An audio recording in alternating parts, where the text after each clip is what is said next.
দেখেন, আমেরের জীবনে অনেক বড় স্বপ্ন ছিল।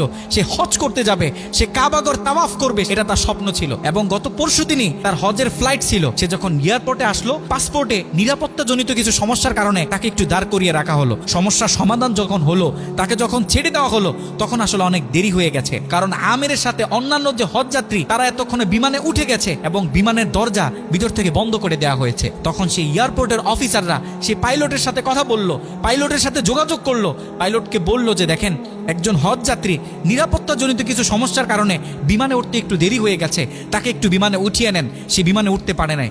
তখন পাইলট স্পষ্ট বলেছে, যেই বিমানের দরজা একবার বন্ধ হয়ে গেছে, সেই বিমানের দরজা দ্বিতীয়বার কারোর জন্য আর খোলা হবে না। কথা বলে পাইলট বিমানটা আকাশে ফ্লাই করলো।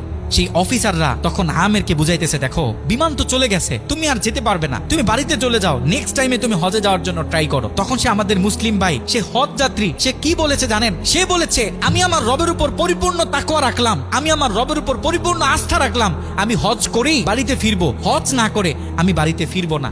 কথা বলে সে এয়ারপোর্টে দাঁড়িয়ে রইল। ঠিক কতক্ষণ পর সেই বিমান থেকে এয়ারপোর্টে মেসেজ করা হলো যে বিমানের ভিতরে যান্ত্রিক সমস্যা দেখা গিয়েছে, খুব ইমার্জেন্সি, বিমানটা সেই এয়ারপোর্টে ল্যান্ড করতে হবে। বিমানটা যখন এয়ারপোর্টে ল্যান্ড করা হলো, যান্ত্রিক যে ত্রুটি, এই ত্রুটিগুলো যখন সমস্যা সমাধান করা হচ্ছে, তখন সেই অফিসাররা সেই পাইলটের সাথে কথা বলেছে যে দেখেন, কোনোভাবে এই যাত্রীটা একটু নেওয়া যায় কিনা। সে তো হজ করার উদ্দেশ্যে বাড়ি থেকে বের হয়েছে, সে তো বাড়িতে যেতে চাচ্ছে না, হজ না করে তাকে একটু নিয়ে নেন। তখনও সে পাইলট বলেছে যে না।